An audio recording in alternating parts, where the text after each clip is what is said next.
here tonight who would like to speak through me. After a night of ghost stories takes an unexpected turn, Sam. everything changes. He was just feeling out of sorts. That something was off. And the dead are summoned back to life. The paranormal is not all fun and games. It can be deadly serious. Every hair on my body stood up because you're in the presence of something dangerous. The living must fight to survive. I thought that I was about to die. I was preparing to die. In America, there is real evil. It lurks in the darkest shadows and in our most ordinary towns. Between the worlds we see Someone's in my room. and the things we fear, there are doors. When they are opened, nightmares become reality.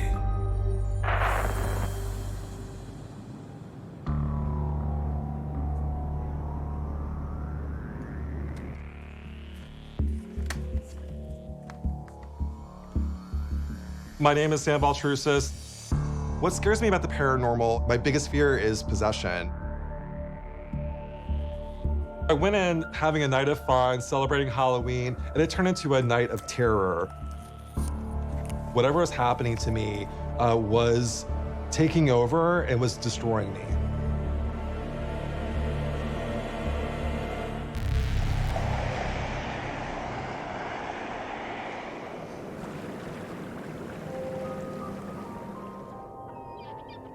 Salem, Massachusetts, is a city deeply invested in its rich, paranormal history.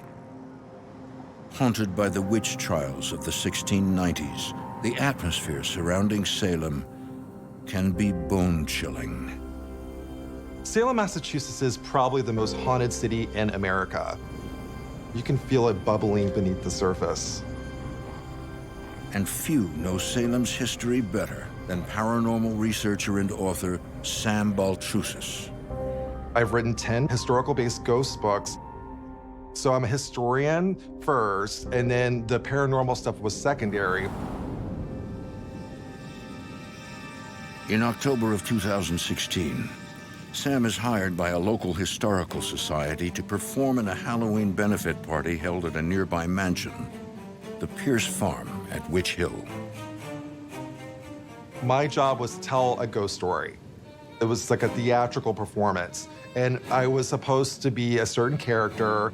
They didn't tell me what character to do. They said, we want you to tell a ghost story. We want it to be really creepy.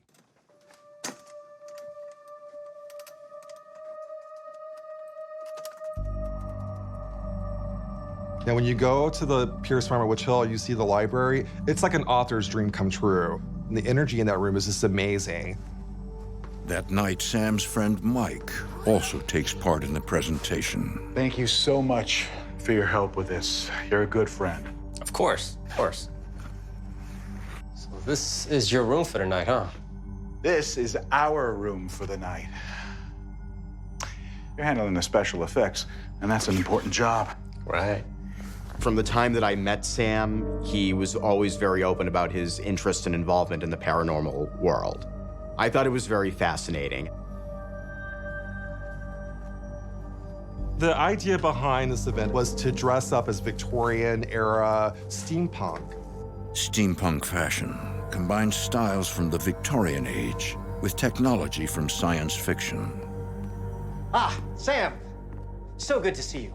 Sean Ward. I'm the owner of Pierce Farm. Thanks so much for the invitation. We are so excited to get going. Absolutely. Well, as you can obviously see, this is our beautiful library, and this is where you'll be telling your ghost story.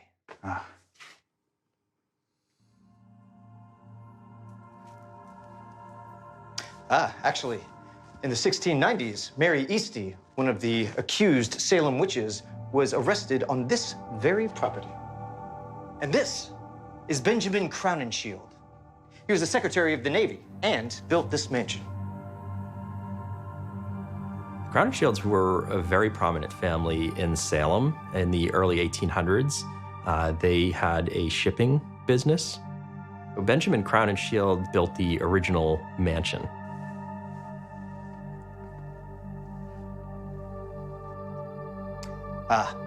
This is Benjamin's cousin, Richard, the black sheep of the family. Richard Crown and Shield had a terrible reputation in Salem. He was an alcoholic, he was a gambler, he owed people money, he was a criminal. Richard was hired to murder a boat captain by the name of Joseph White. He bludgeoned him to death with a club in his sleep.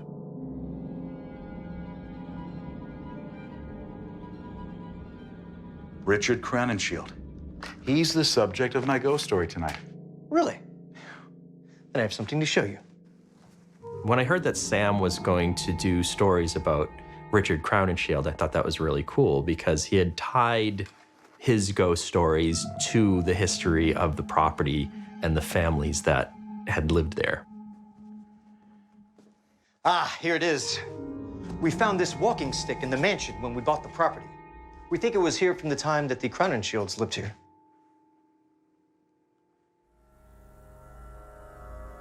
When I touched the stick, I actually felt the energy associated with that stick and who owned that stick. So I felt like I was being transported back to the 1800s. Could I use this in my show tonight? Of course. Have fun scaring everyone tonight. Yeah. Sam was a great fit for telling ghost stories at Pierce Farm.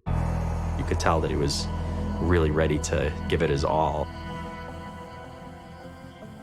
I was very excited to hear Sam's presentation. He definitely had that presence that really grabbed people in. Hey, Sam, how many groups are coming through?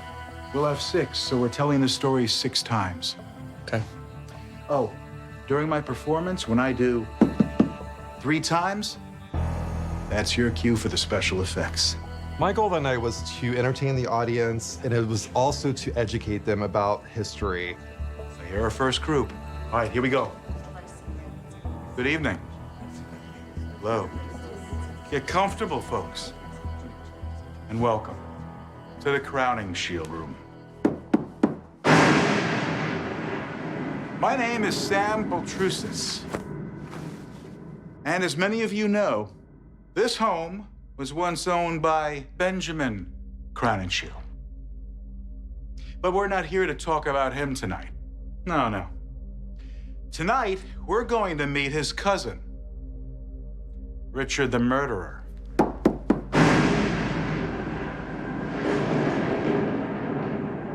On the night of April 6, 1830, a night with a full moon, Richard crawled in to the window of Salem shipmaster Captain Joseph White. He had a bludgeon that he had made himself. He was proud of that instrument of death. He walked up to the peacefully sleeping Captain White and whacked him again and again, violently. But he wasn't through. He then took a knife and stabbed him 13 times around his heart. Richard Crowninshield was a cold-blooded murderer. Now, we've all heard ghost stories. But the real question is, have you ever seen or talked to a ghost? I talked about the story with Richard Crowninshield, and then I talked about the murder captain, Joseph White, and then things started getting dark really fast.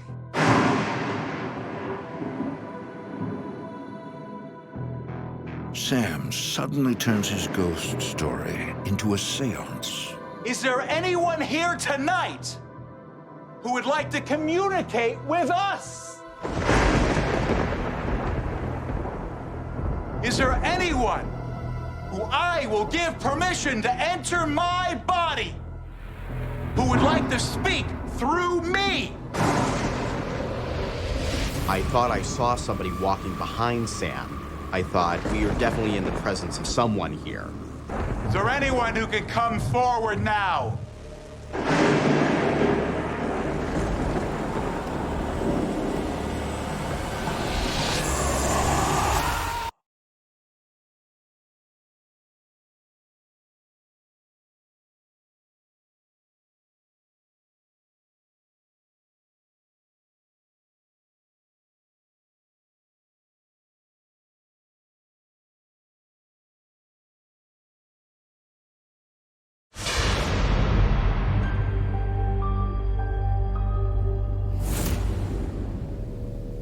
Historian Sam Baltrusis is hired to tell a ghost story during a Halloween-themed benefit at a mansion outside Salem, Massachusetts. But Sam takes his performance too far. Is there anyone who I will give permission to enter my body who would like to speak through me?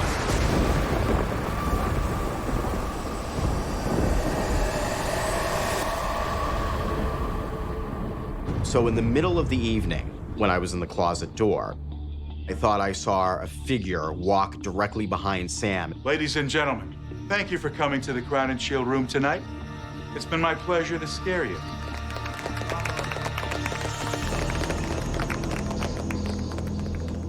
Thank you. Good night.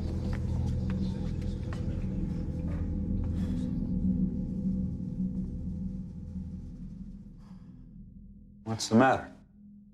I don't know. I just, I could have sworn somebody was here. It's just during your performance. When I came out to talk to Sam, I told him, I just thought I saw somebody walking directly behind you. Mike, I'm the only one up here. I know. I just...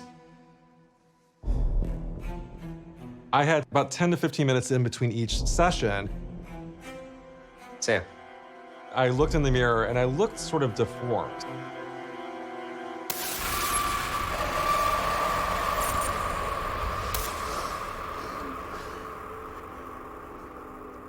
Mike, get your phone. Take a picture of me.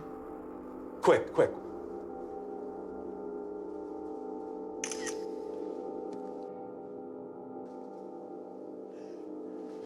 What's wrong? Do I look okay to you? Yeah, you look fine. The next group's coming. I knew something was happening to me, but I wasn't really sure what was going on. Welcome to the Crown and Shield room. I'm Sam Baltrusis. And on April 6, 1830, Richard Crown and Shield entered the house. He was looking very tired and run down. My gut was telling me something was wrong. He whacked him! And he whacked him!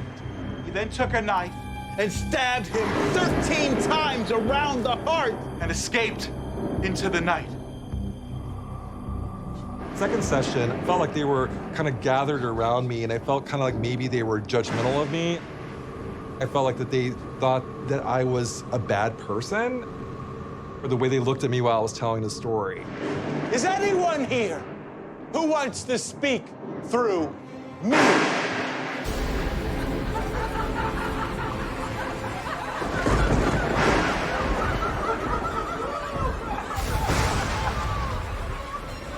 Good night, ladies and gentlemen. Thank you for coming to the Crown and Shield room. Good night. Although Sam's mind is racing, he manages to finish all 6 performances. When all the stories were done, Sam just looked very run down.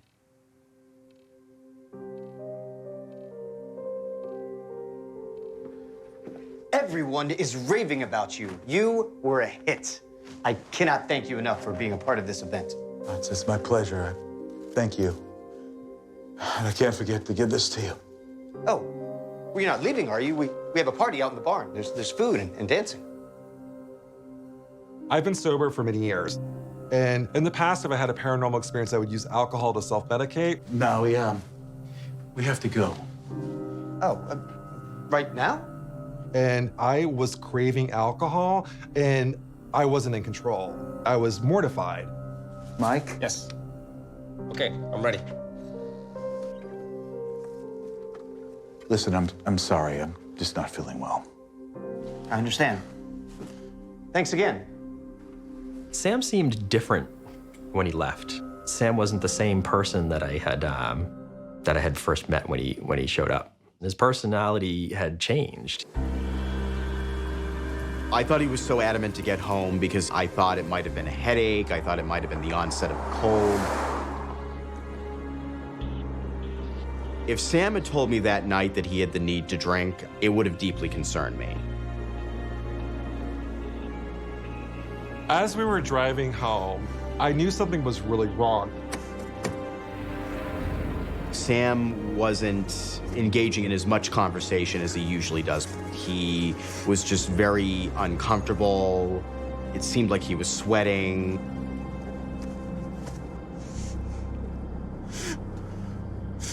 I can tell something's on your mind.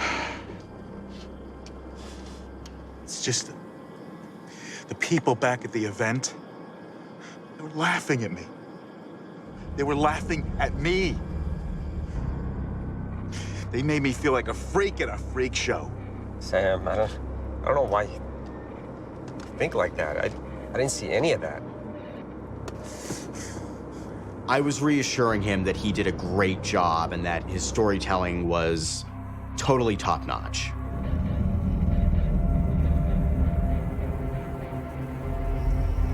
While I was in the car, my body was doing something else than what my mind was watching going on. Sam. I was physically holding myself in the chair. And then I felt the urge, like I couldn't even control my hand.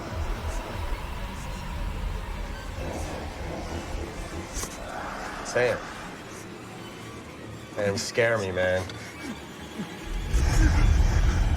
What are you doing?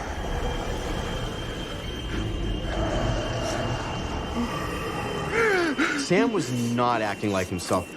Sam was extremely scared. You okay? What's going on, Sam? What are you doing, Sam?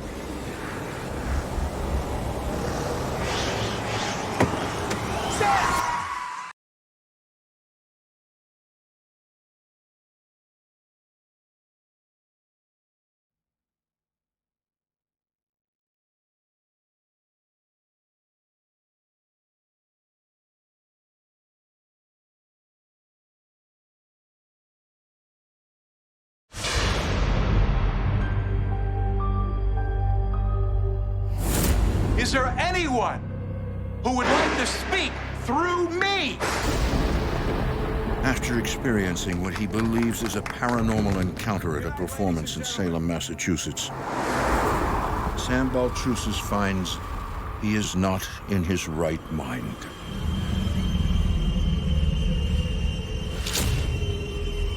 What are you doing, Sam?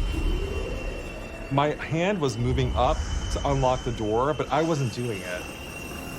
I was trying to fight this urge to open up the car door for me to jump out. Sam! What the hell are you doing? What's wrong with you? I don't know. I cannot imagine Sam ever opening the car door while the car was in motion. That terrified me beyond belief. I just want to go home. Okay.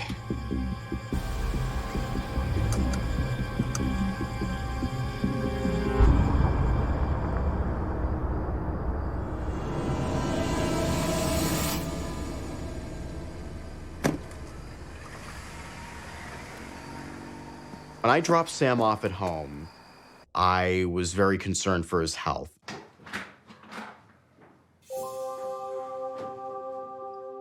Sam told me that he felt extremely tired, malaised, and that he couldn't wait to get back to his bed.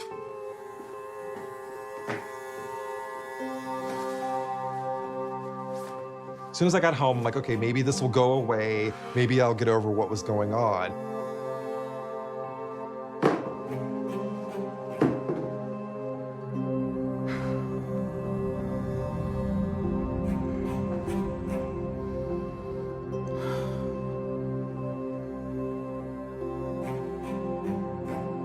I tried to go to bed multiple times, but then I wasn't sure if I was sleeping or blacking out.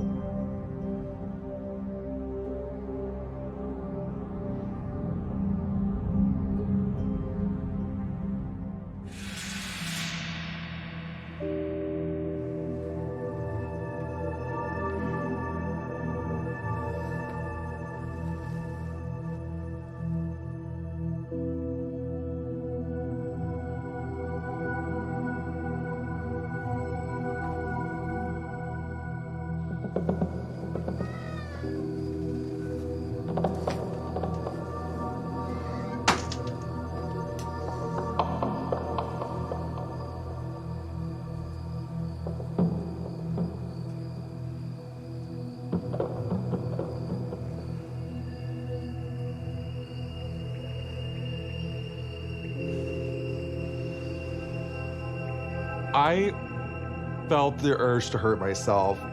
I had that desire to jump off the balcony.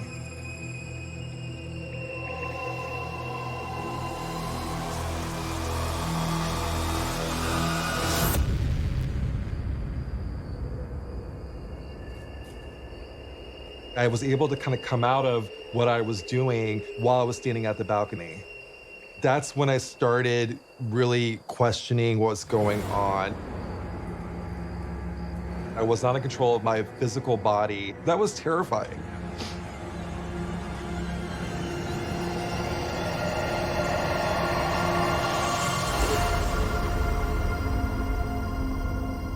A few days later, Sam's friend, Mike, comes over to check on him. After I dropped him off at home on that Sunday night, there was at least a full day, where I was worried about him completely.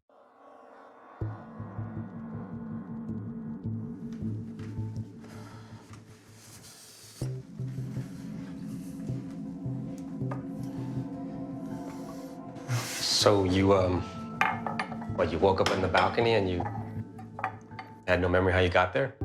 Yeah. It was like I was sleepwalking or something, you know, and I had this urge to just climb over the railing. Look, I know this sounds crazy, right? Like, I'm worried about you, Sam. You don't answer my calls, my texts. No one has seen you since the benefit. You haven't had a drink, right? No! No, I have not! Hey, okay. One of the biggest issues with people who are former alcoholics is isolation, and he was concerned because I was isolating.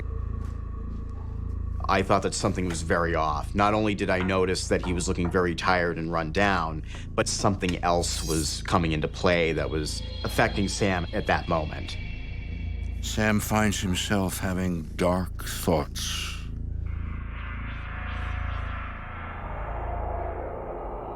Hey, Sam.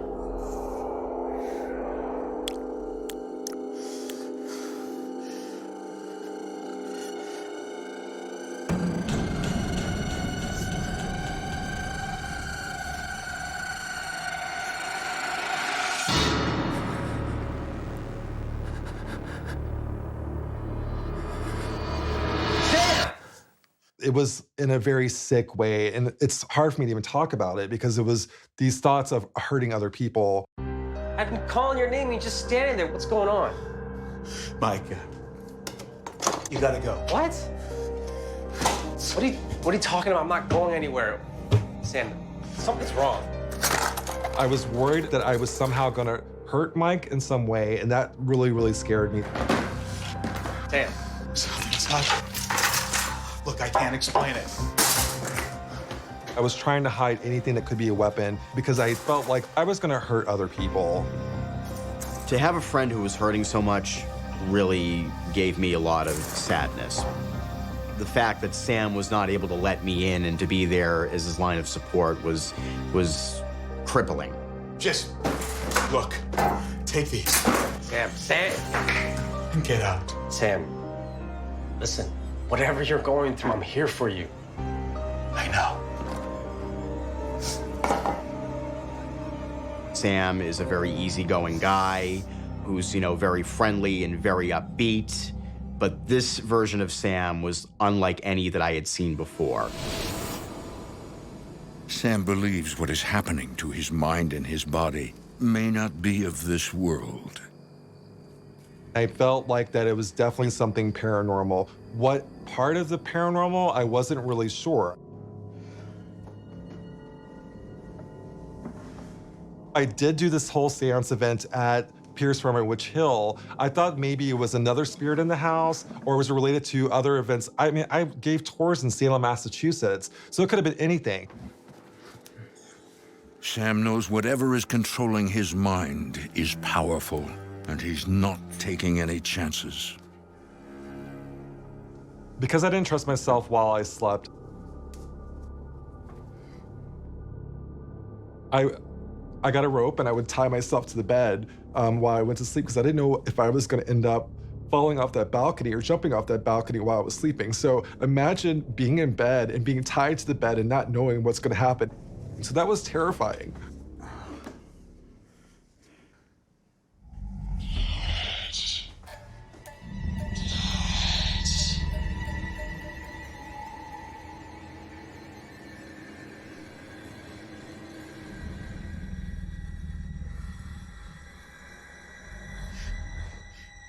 If any spirit or entity has somehow entered my home, you're not welcome here. Leave now.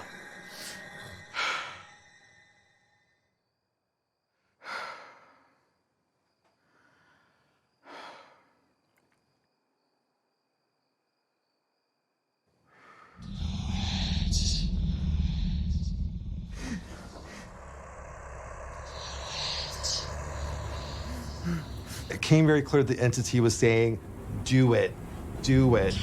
I thought do it meant for me to kill myself.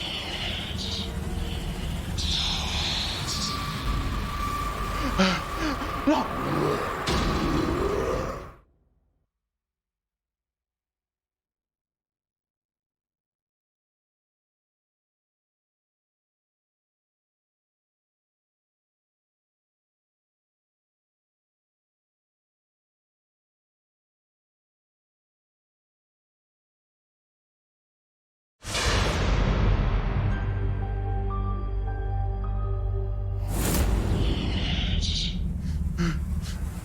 Author Sam Baltrusis believes he is being stalked by something paranormal.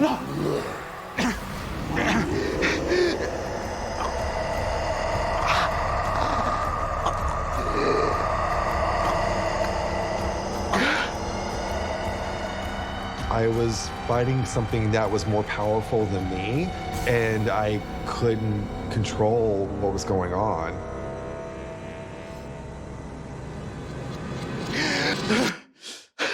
I was thinking, maybe I'm possessed. What was going through my mind at this moment is I need help, and I don't know what to do.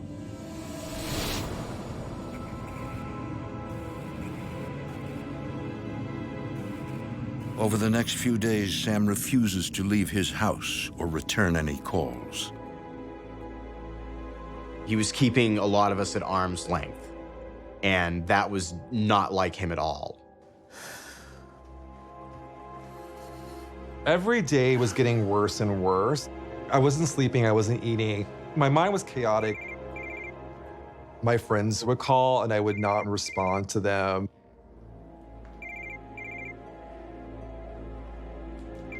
Because I was embarrassed to be open about what's going on.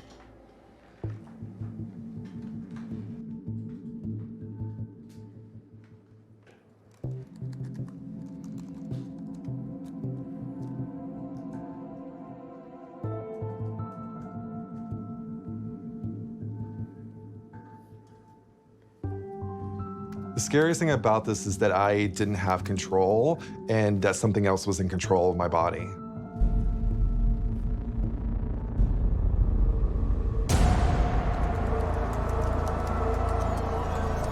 Under the influence of someone else's control, Sam posts on social media asking for a human skeleton. There was a war going on inside me. I was fighting so hard, but I was getting tired.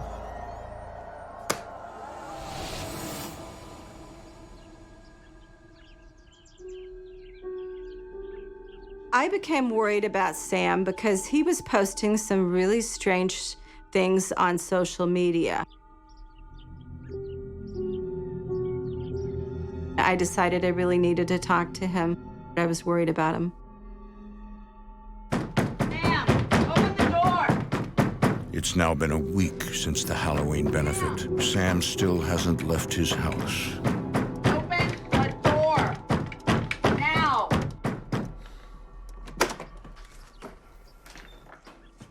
Sam and I have been friends for a number of years, mostly through our books. We're both paranormal authors.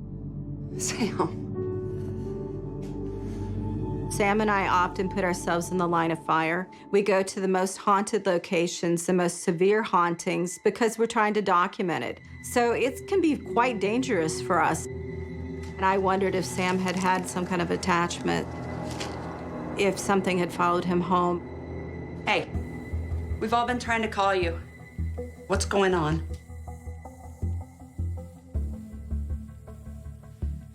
Sam, I saw your post about needing a human skeleton for an experiment of some sort. What's going on? This isn't like you. I was getting to the point where I was completely blacking out and I have no memory whatsoever what was going on. So I was trying to remember what I did while I was out. I was so afraid that my window of being conscious was getting smaller and smaller. Sam, I'm here. You can talk to me. Tell me what's going on. You can tell me anything. Really? Yeah. I was born as sensitive, so I am able to detect ghosts and spirits from a very early age. That's good because it makes me feel so much better. Did you care? Oh, bye-bye, Joni. I believe that Sam had a very bad negative attachment. The first stage is infestation when they're in your house. The second stage is oppression. And they basically start altering your personality. I really do believe that Sam was in an oppression state. Sam? I need help. I need help. You've got to help me. Something has me. I need help. I'm gonna go get you help right now, I promise.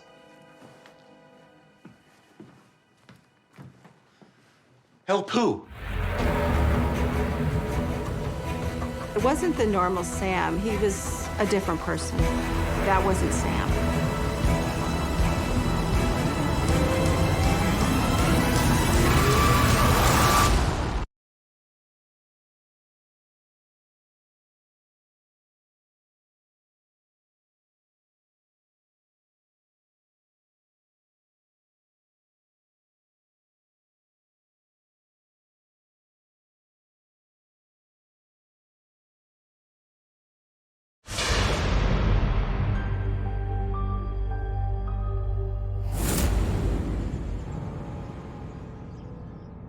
Help who? Sam Baltrusis is struggling to regain control of his mind and body. He believes he is being possessed by something evil.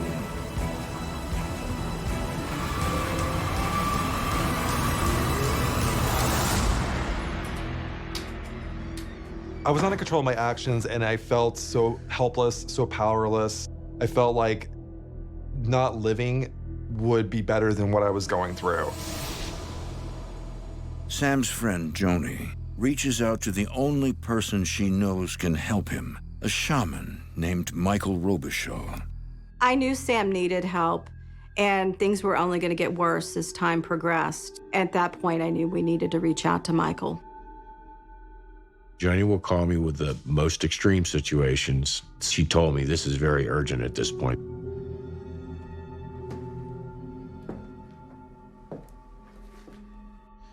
What exactly is a shaman? I heal people, like yourself. But instead of working with medicine, I communicate with the spiritual side of things. A shaman is a Native American, what they would call a medicine man. A shaman brings in positive energy and dispels negative energy. I spiritually cleanse people and remove negative entities from people's houses and from attachments to them personally and physically. May I? Yeah.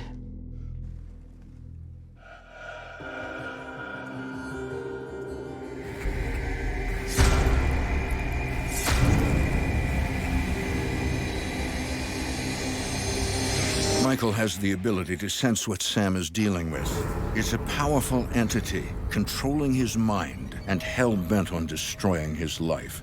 Every hair on my body stood up. I felt that, Sam was definitely in serious trouble if I didn't do something as soon as possible. I believe that you are being oppressed by a very negative spirit. And if you don't receive some help, it's going to possess you completely. Sam, I'm going to help you, but I need you to listen to me. The spirit that has attached itself to you was evil in life, and it is evil in death. What do you want me to do? When Michael Robichaud and I first connected, I felt like that we were meant to meet each other. I felt like that he was sort of sent from above to help me. I'm gonna need you to promise me that you're gonna fight for your life, all right? This is not a time to give up or give in. I need you to come with me, all right? If you would, just lie down right here. Michael uses holy water and salt to create a barrier of protection around Sam. He then calls upon his spirit guides to draw out the entity in order to banish him. Sam, almost everybody in the world has spirit guides. These guides help us through life. My spirit guides are very powerful. They have the ability to battle this negative spirit that's attached to you. And I'm going to call on them now. I believe in Catholic prayer, and I still believe in a lot of the Catholicism because it's one of the older religions and it works. Michael, the Archangel, guide us in battle.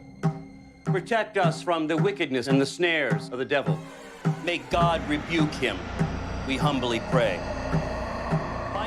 When Michael started the cleansing process, he said, at this time, the spirits are going to be activated. God rebuke him. To get rid of the negative entity that's attached to you. The Archangel, guide us in battle. Protect us from the wickedness and snares of the devil.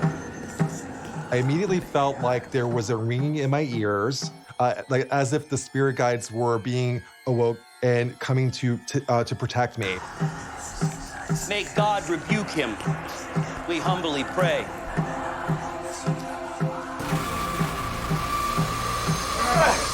Michael, the Archangel, defend us in battle. Be our protection against the wickedness and snares of the devil. I actually physically saw the spirits, which is not normal for a cleansing ceremony. I immediately felt the desire to go to sleep. I passed out.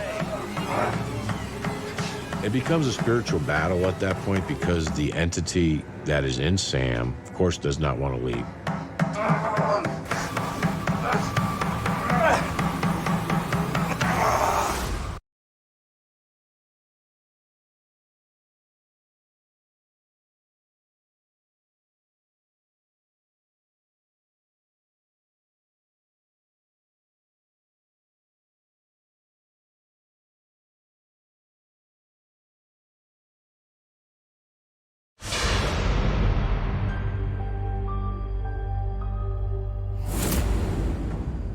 Shaman Michael Robichaud is calling upon spirit guides to free Sam Baltrusis from an evil entity.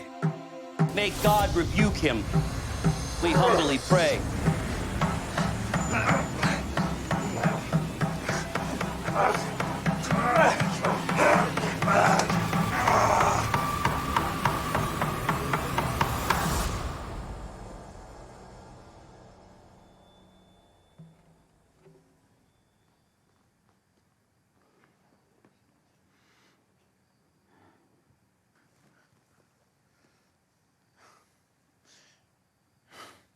How do you feel? Good. Clear. Like I've been asleep for weeks. People usually say that. I felt like I was completely liberated when the cleansing happened. I felt like my life was returned. What happened? You were attacked by a very negative entity. In life, this guy was a real bad guy. I'm picking up that he was from a prominent family, but he had a very dark side. Sam's attachment was so negative and so heavy. It wasn't a demon, it definitely was a human. I knew it had committed heinous crimes previous to its death.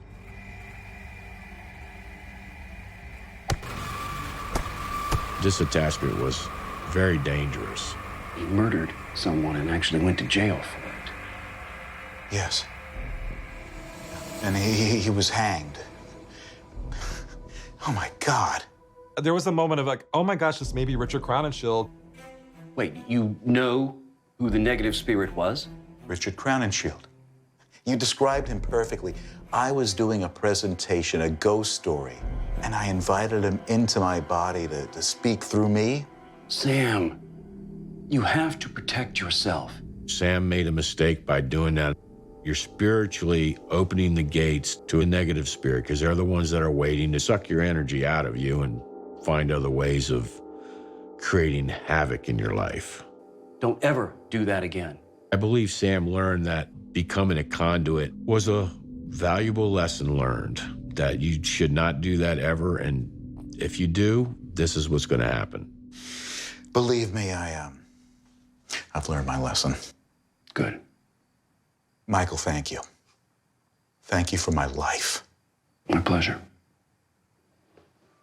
There's a happy medium where you can communicate with the spirits and they'll communicate back with you without opening yourself up for them possibly to attach to you.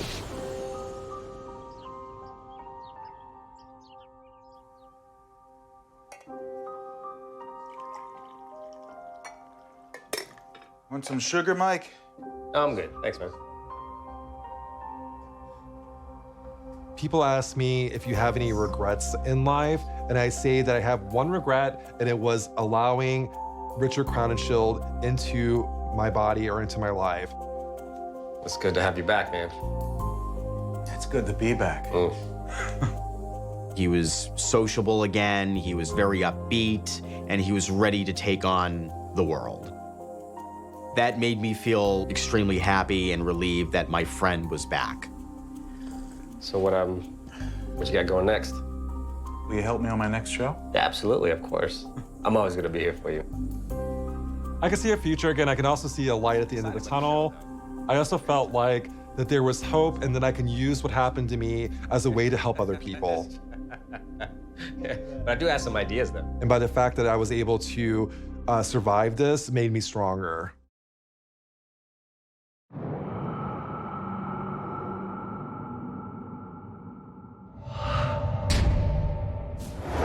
Chris Gibbons thinks he's found the house of his dreams, but it soon becomes a house of horrors. That house, it's his, and he doesn't want you in it. An evil spirit infects Chris's every waking moment, and when night comes, things take an even darker turn. I would hear my dad screaming in the middle of the night. Stop! To defeat the entity, Chris will need to summon unimaginable strength to save his home, his family, and his sanity. In America, there is real evil. It lurks in the darkest shadows in our most ordinary towns. Between the worlds we see and the things we fear, there are doors.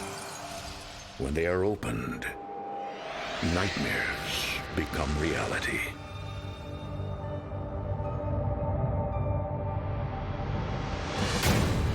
I ask for whatever lives in this cabinet to be ripped from the earth and sent to a place where evil lives. I ask for whatever lives in this cabinet to be ripped from the earth and sent to a place where evil lives.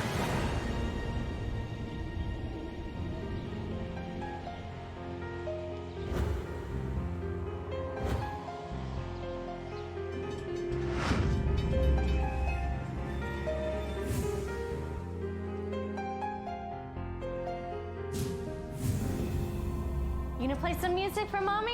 Yeah. Oh, good. Is everybody ready? Yep. The Gibbons family plays traditional Irish music at events in their hometown of Grand Rapids, Michigan. Chris, an attorney, and his wife Kay have 4 children: Andrew, Samuel, Sarah, and Patrick. Chris believes the band is an important family activity. The family band puts everyone in a position where, in order to make music, you have to work together. The family has no idea, but working together just may save their lives later on.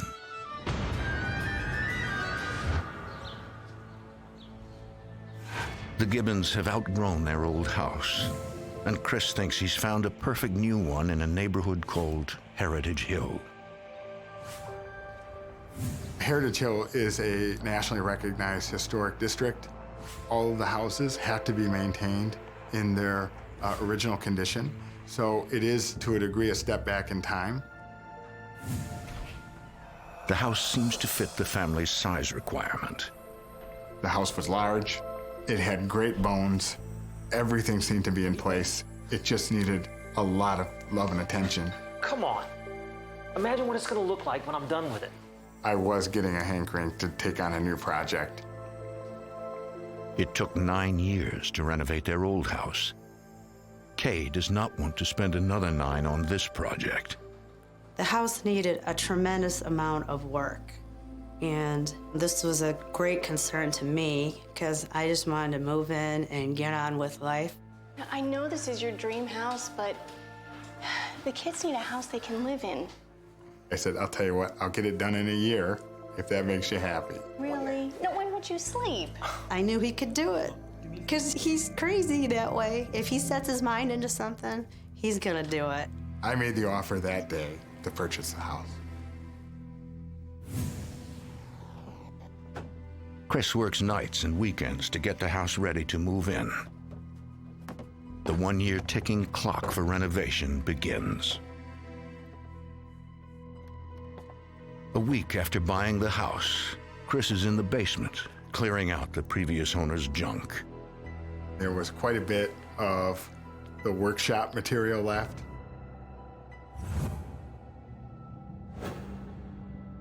I decided to hang on to some of the hand tools because they appeared as though they might be useful. You never know.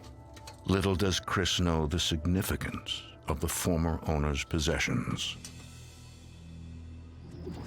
Chris works in the basement past midnight.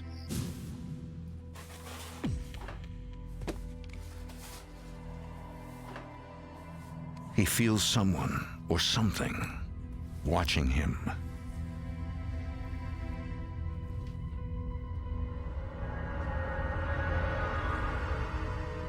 There would be a sensation that someone or something was kind of like hanging over you, but there really isn't anything there. Chris attributes this sensation to exhaustion. Hey, guys! A few months later, the Gibbons family moves into the house. What do you think? Is it big? Is it amazing? Yeah. You like that, huh? Huge. Biggest kid, biggest room. It's the kids' first good look at the house. Sarah Gibbons is 7 years old. She appears in shadow to protect her privacy. The first time I saw the house, I remember I thought it was huge, like a castle, like it was made for royalty. The major renovation projects are done, but Chris still has to put on the finishing touches.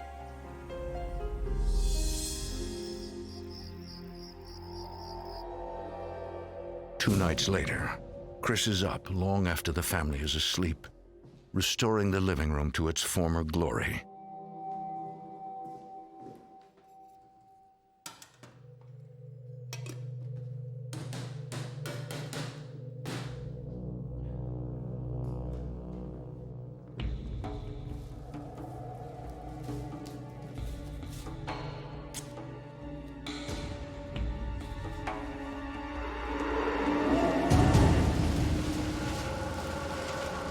I hear a breath, like a gasp. I just couldn't figure out what possibly could have moved enough air to have unsecured the plastic in the first place.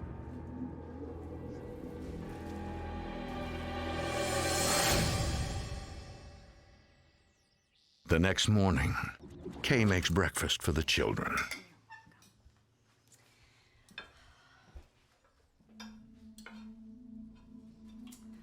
Where is your brother? Upstairs. Patrick? Patrick?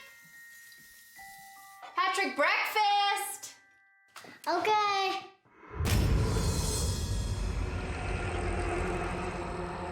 Patrick? Mommy. There's my little man. Are you ready for some breakfast? I go sit a spot at the table. Another spot at the table? What? Your little robot? No, if I only in my room. My son wasn't really scared. He just like, there's a man in this room. What man in your room? With his hair like this. All right, well, young man, it is time for you to stop fooling around and have your breakfast. I thought it was just a figment of his imagination. I just was thinking he made it up. That's what little kids do. 3 months after moving into the house, Chris finishes the restoration of the living room. You guys ready? Yeah! You sure? Yeah! Here we go.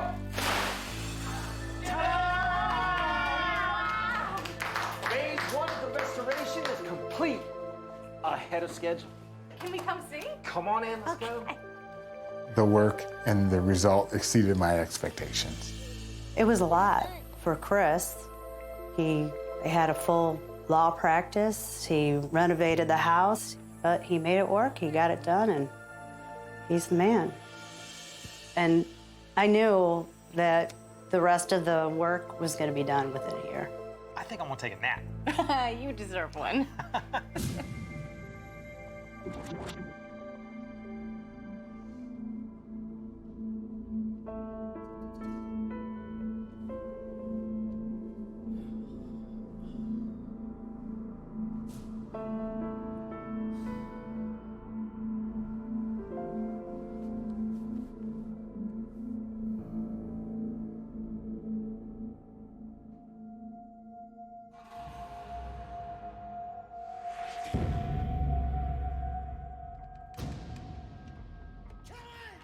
Okay.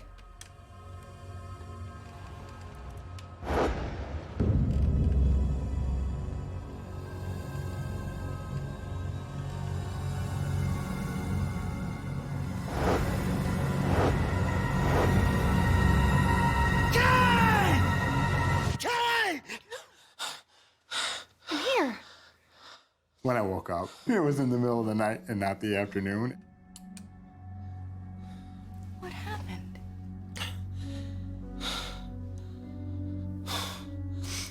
Nothing. It was just a crazy dream. I mean, it's kind of an odd dream to have, but who knows what your subconscious can cook up.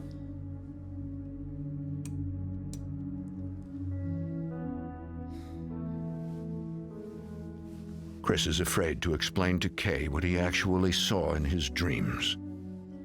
They fall back asleep, unaware that their real nightmare is just beginning.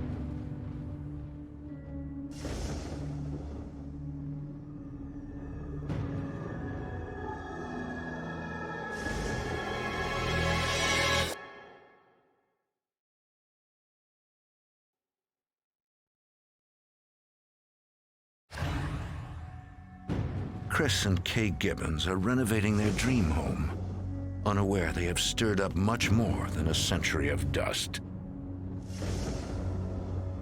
On the same night that Chris has a horrifying nightmare, Kay experiences her own chilling reality.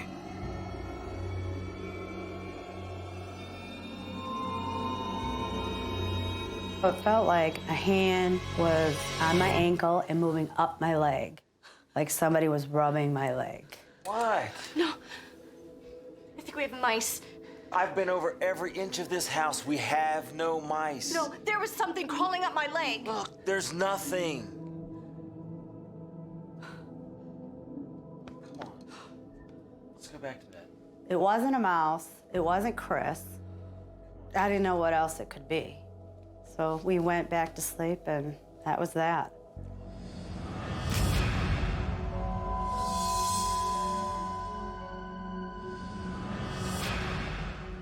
A few nights later, Chris is once again having trouble sleeping.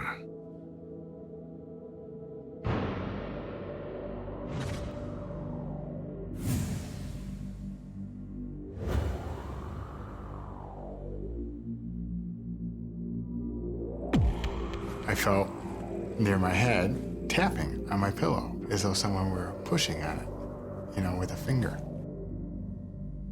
You don't really know what to think of that at first, and you think, well, whatever.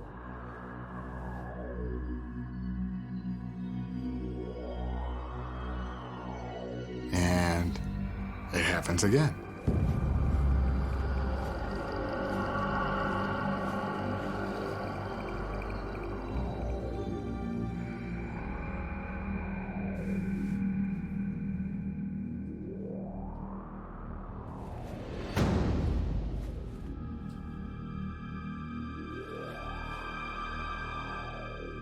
Chris and Kay have the same paranormal experience, independent of each other.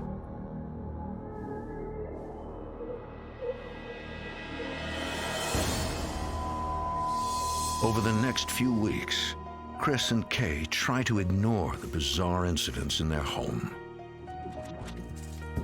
Chris continues working half days in his law practice, restoring the house in the afternoons and evenings.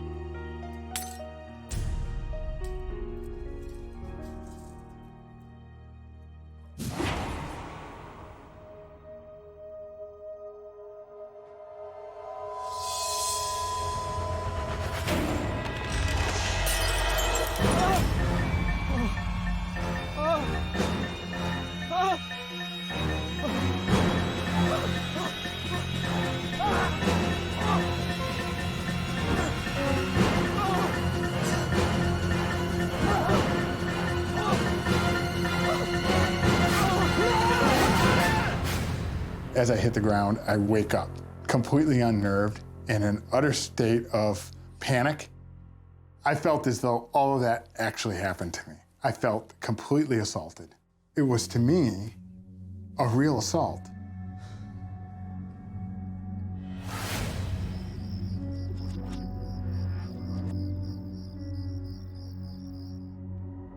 Over the next month, Chris is haunted by nightmares of his own death that blur the line between his dream world and reality. Stop! Get out! Chris suspects the recurring dreams are paranormal in nature. I concluded that there was an entity, a spirit in my home that did not want me there. And the fact that I couldn't see it and couldn't fight it didn't mean I didn't feel a desire to defend myself. To me, it was an assault. Chris does not reveal to his children his suspicions that the house may be haunted. He does not want to scare them. But Chris's secret can't be kept for long.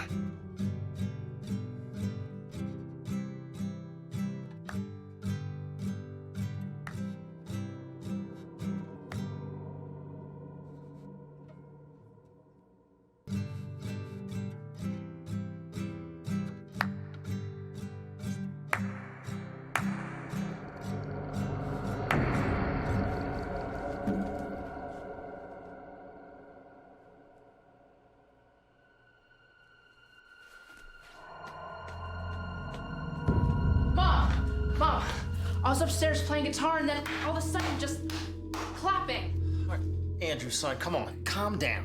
All right, the house is 100 years old. I mean, every now and then you're gonna get a pop and a crack.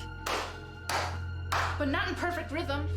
We tried to tell him there's a logical explanation for your experience, and he was quite adamant that there was not a logical explanation for what he had experienced. The logical explanation is this house is haunted. Kay and I had reached the point where we believed we were dealing with a spiritual problem. In terms of a ghost, our initial reaction to our son was to waylay his fears. We certainly weren't going to do anything to encourage the idea that there's a ghost in the house and it was in his room haunting him. But he really wasn't buying it. Chris and Kay realize they can no longer try to ignore the strange activity. We have to do something. I'm working on it. We decided I would call the priest because we felt that we had a spiritual problem on our hands that was beyond our capability to deal with. Hey, Father, how you doing? Morning, Chris. Chris finds even broaching the subject of a ghost difficult. Well, we've been having some issues at the house. I informed him that the entire household was experiencing odd occurrences, that it was disruptive to the house. My son, we're all spiritual beings, but ghosts as you're describing them, I'm afraid they don't exist. My suggestion would be for you to go home and pray with your family. The priest declines Chris's request for a blessing of the house. Well, thank you, Father. I appreciate your time. But to battle the supernatural in his own home, Chris will have to find his own strength within and unite his family in the fight. We felt like we were on our own. This was our problem, and we were going to have to solve it.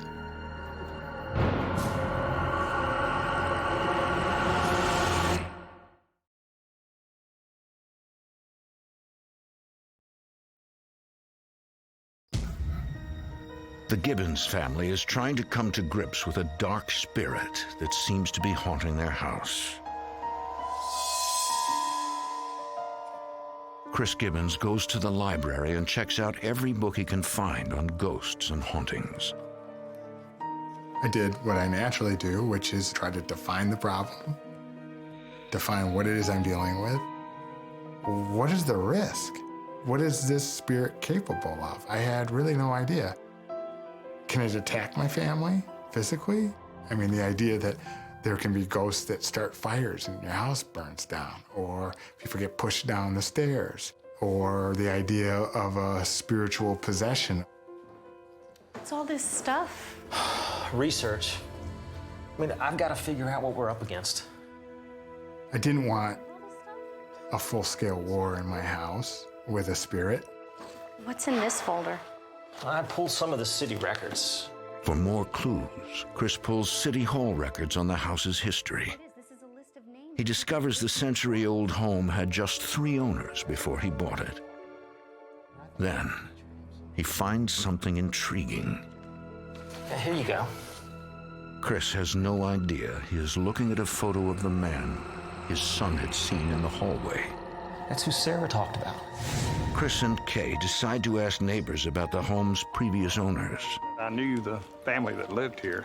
They lived here a long time. They learn the most recent were a married couple who lived there for 50 years. The husband died in the home 20 years earlier. The widow remained until she moved into a nursing home just before the Gibbons family moved in. Thank you, folks. Appreciate it. I think I know what's going on with our ghost. No, what if it's the dead husband of the widow? Theory for me was that maybe because his wife had not passed, he was kind of lingering behind, waiting for his wife to join him on the other side before passing on. What are you thinking? I think I want whatever's in this house out and gone. Chris and Kay have a hard choice to make. Lie to the children to keep them calm, or be honest. Christopher and I decided we needed to tell the kids that we think there's spirits in the house. Heavenly Father? At last, Chris and Kay acknowledge what the children have known and been talking about for weeks. We decided that we would pray as a family. We would pray for the sanctity of our home. We would pray for lost souls. Amen. Amen. When we prayed together, it definitely made me feel safer. After the prayer, paranormal activity in the house seems to stop for several months. Family life resumes as normal. We're thinking, well, this is good. You know, the spirit left.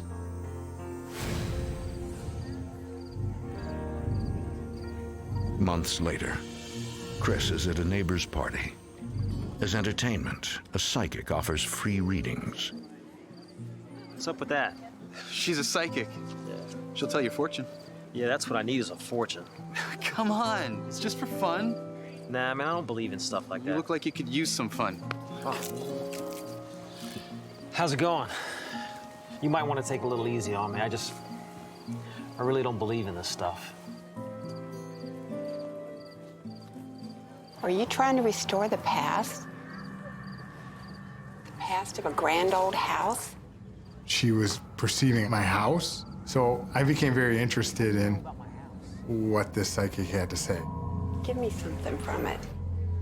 Do you have a key?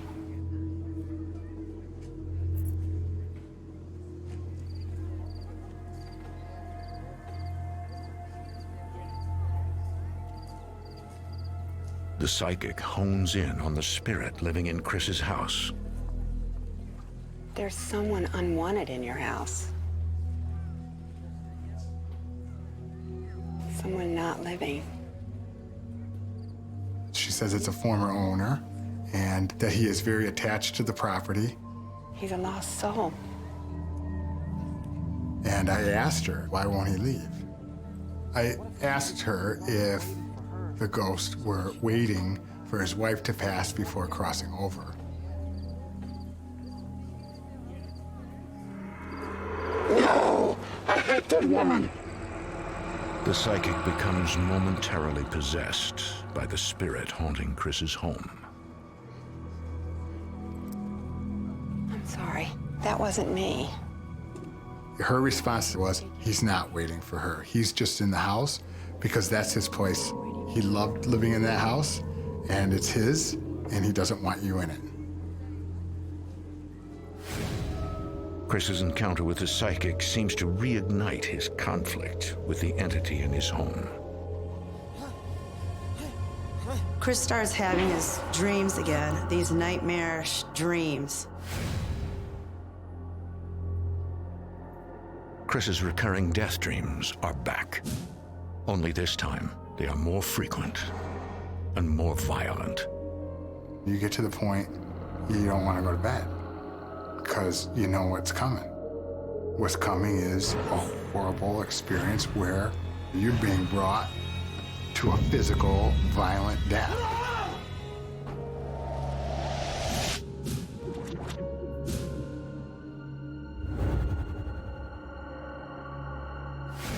The entire family now feels the strain of the paranormal entity in their home.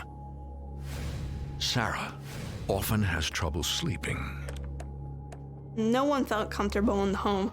When you were alone in the house, you'd hear the knob shake a little bit, and then you'd hear footsteps or, just creepy sounds. You tried to blame it on the wind, but it really wasn't the wind.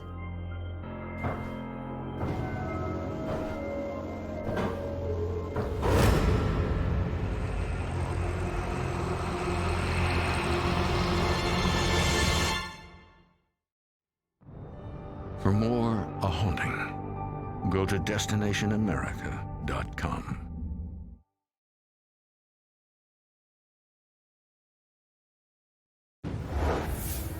Chris Gibbons is terrorized by an unseen entity in his dreams, but his family now fears their waking hours.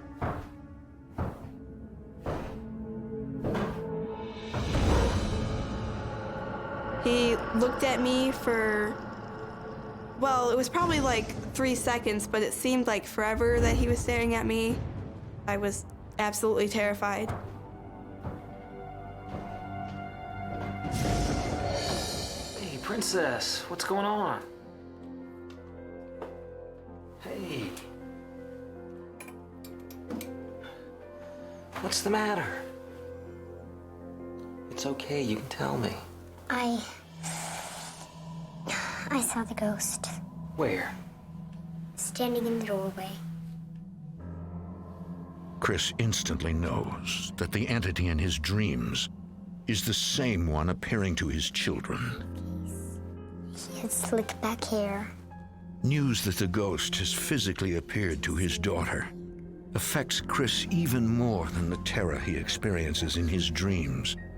It attacks his core mission as a father.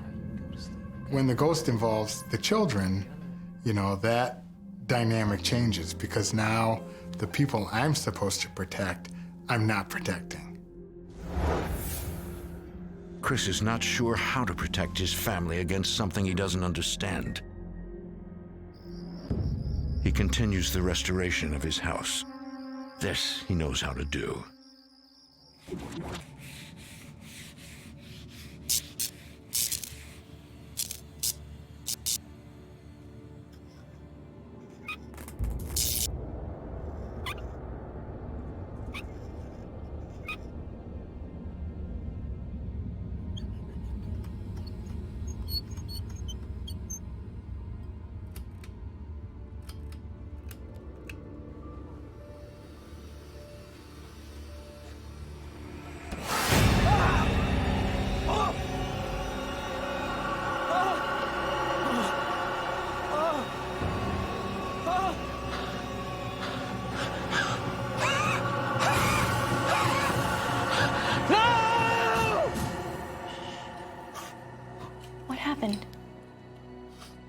Chris, the dream of being suffocated was the worst one yet.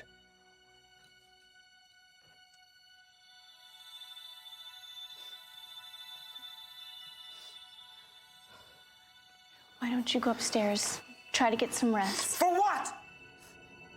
So we can do it again? The nightmare is an escalation that makes sleep almost impossible. Everybody likes to go to bed when they're tired. Everybody likes to wake up rested. The assaults and the dreams act to deprive you of that basic kind of normal human function. A week later, Chris and Kay have two friends over for drinks. Yeah, we're trying. You know, it's been a labor of love. I was listening to everybody. It was really nice to have friends over. And I couldn't take it anymore. It's been very hard. Kay is really kind of the rock in the house. For her to have an emotional breakdown like this, just out of the blue, was very unusual. Hey, what's wrong? I didn't want to tell you. What happened? Earlier that day, Kay had an experience in the basement. I had a feeling that something was not right.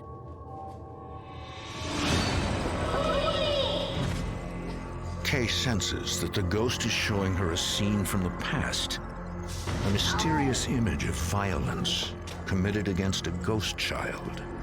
I could feel her. I could feel her soul. She was scared. She was not existent, but she mattered. It was horrible.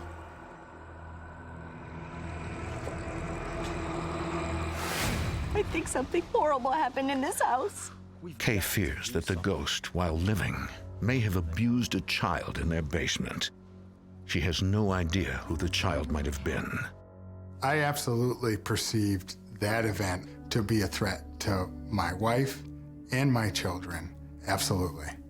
I know someone who might help. Their friend suggests they contact a local spiritual healer. Look, we're Catholic. I mean, we just can't. At this point, I was looking for any help I could get. At this point, we'll try anything, I guess.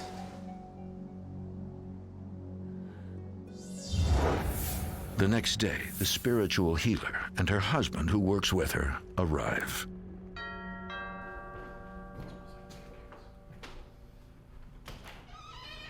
The healer has agreed to share her story anonymously, as she rarely becomes involved in the cleansing of spirits from a home.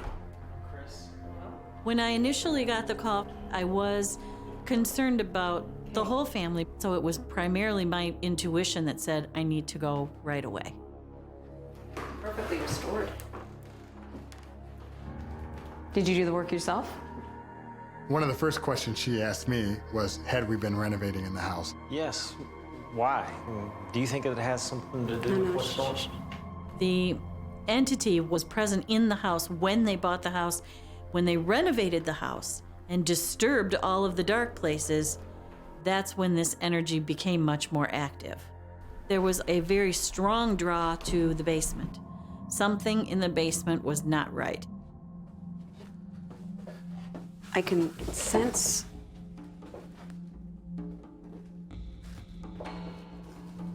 Do you feel what I feel? Very much. You need to stay back here. You two need to stay back here.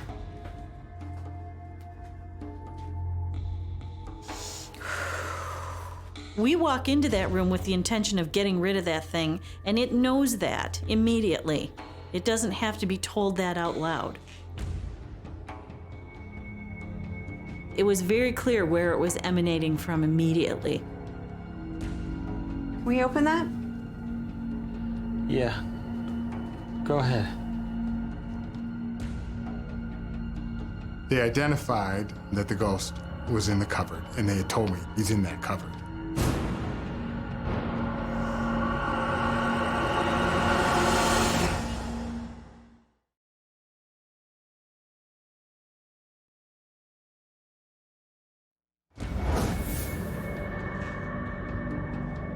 The spiritual healers believe they have cornered a ghost, the dark energy that has been terrorizing the Gibbons family in their home.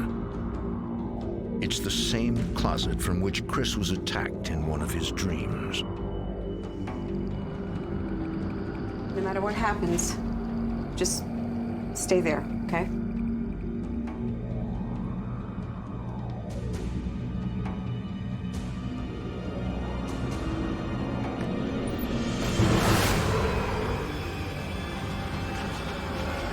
It tried to push back, and it tried to find ways out of the circle that we were creating around it.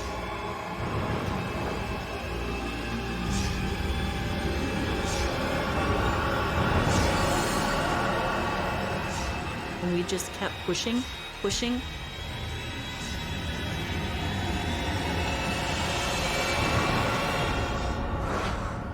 Until eventually it shot out the window all at once.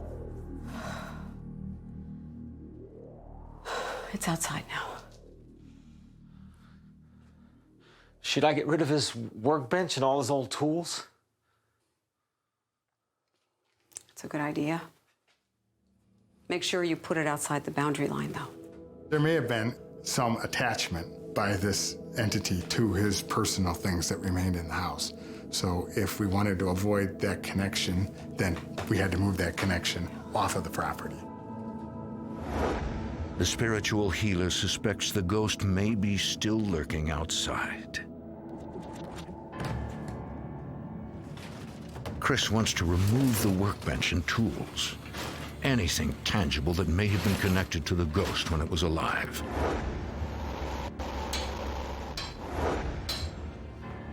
The workbenches down there had been built by him. I hope he would face the same fate that his bench had, which is destruction. And so what we're going to do is create a perimeter here where we're going to want the negative energies to stay over here and the positive energies on that side. Now, the task of creating this boundary is... They use a water-based solution. Different salts, sands, and herbs. You're the nurturer. You're going to be the one to protect this house. Anyone can do the sealing of the property, but it's best given to the mother. This comes from the tradition and the understanding that it is women who create and hold space. Okay, are you ready to put your heart and soul into this? She told me I have to take control. I have to tell the ghost to leave and he can't come back. It has to come through my heart, my mind, my soul, and I have to mean it. This is our house. No negative energies are welcome here. What we are creating is an energetic wall that those negative energies cannot cross back in. This is our house. I felt very empowered to know that I'm a part of getting this ghost out of our house and never to return again. And our friends. As Kay completes the perimeter, Chris brings the last of the previous owner's belongings to the curb. All this junk, it's yours, it's like you, it's gone. It's all going to the dump. Why don't you follow it? My intent about this ghost was hostile. Sick of this. See all this stuff? It's yours. In my heart, that ghost could rot. If you feed an entity through negative emotions like fear or anger, it can create a doorway for it to re-enter. You're baiting it. You're asking it for a fight. The children are invited back into the house to celebrate and seal the cleansing. Okay? I want you to think positive thoughts. I want you to think light being all around us, okay? We called in all of the energies of the universe that are within sacred law, that bring light and love, and we attempted to fill that house with as much love and light as we possibly could so that there wasn't room for any darkness in the house anywhere. May there be no more darkness in this house. No more darkness. May there be only light. Only light. Thank you for having me here. Thank you. Thank you. Thank you. Thank you for preparing us. No, thank you. I'm glad I could help. I think the cleanse worked. I mean, instantaneously. I mean, you knew. You knew. You could feel it. We felt peace in our house. It's the first time since we've moved into the house that I felt like we were us again. I felt a sincere sense of relief. 4 weeks later, the cleansing still holds. Chris, now rested, takes up running again, only to be watched by a familiar figure.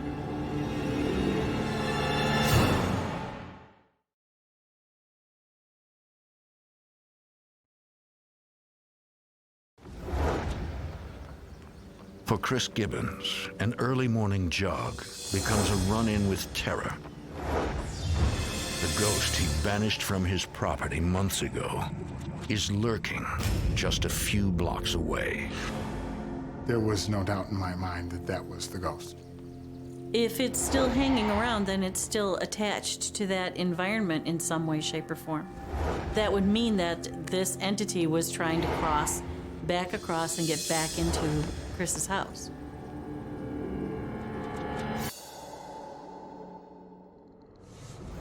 May God rebuke him. We humbly pray. Fearing a return of the ghost, Chris leads his family on a nightly cleansing of the house. I made it my point to cleanse the house, and I also mixed my own Catholic traditions with Catholic For prayers. the ruin of lost soul. Amen. Chris performs the cleansing ritual every night for weeks, but the family tires of it. You know, I was thinking tonight we could really focus on the 3rd floor. Chris would come home from work and say, let's do the ritual. And I'm like, I don't want to do the ritual anymore. I'm done with this ritual. This is no way to live. I quit. I gave up. I mean, the kids and I need you. That's fine. I can do it myself. So the ghost had defeated me. Chris continues the cleansing ritual alone. I ask for whatever lives in this cabinet to be ripped from the earth and sent to a place where evil lives. I ask for whatever lives in this cabinet to be ripped from the earth and sent to a place where evil lives. Chris consciously realizes he's in another of his terror dreams, and he can control his movements. Oh, I know what's going on. I'm in a paranormal dream. You're not going to get me this time. And sent to a place where evil lives.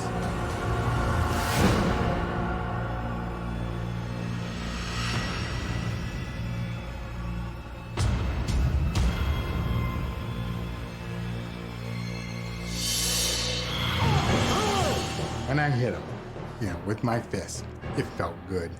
Yeah, I like to think I'm a peaceful person, really, at my heart. And here I am, horribly beating someone senseless, And I thought, this is what I've come to. Chris realizes that he has tried every approach to attack and defend against the entity, except one, letting go of his anger toward the ghost.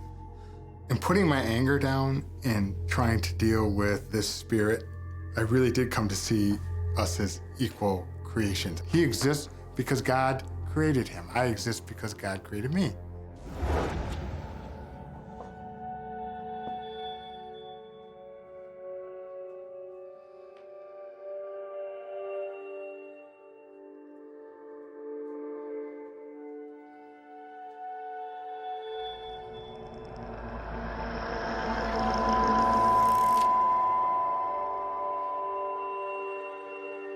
I really called on everything that I thought was good and right in the universe to come here and to show him and to encourage him to do something about making a different choice for himself. Dear Lord, please confirm upon the lost soul in this house all of your love and light. When I approached this spirit with a sense of loving intent and a sense of forgiveness, when I made that shift, that was the end of it, as far as I was concerned. Chris believes the entity has left their home. Amen. I loved him out because I couldn't make him leave. The family may never be able to prove that the ghost is gone. But years have passed since the haunting, and the Gibbons clan has seen no sign of the entity that threatened to destroy them. It was out of love that the ghost left. And it was out of love that we stayed together through the whole thing. Hey, we ready to make some music? I think having survived this haunting, that we as a family have gotten really close. Can I get an amen? Amen. 1, 2, 3, 4. Our kids, I think, are very proud of us for what we've gone through and what we've done to get rid of the ghost, especially their father. But for the patriarch of the Gibbons clan, the lack of definitive proof that the ghost has permanently disappeared will always leave haunting doubts. I don't know that it's over. I mean, I don't know what choice the ghost made. I hope that he has truly moved on. But if he wants to come back, I know how to deal with him.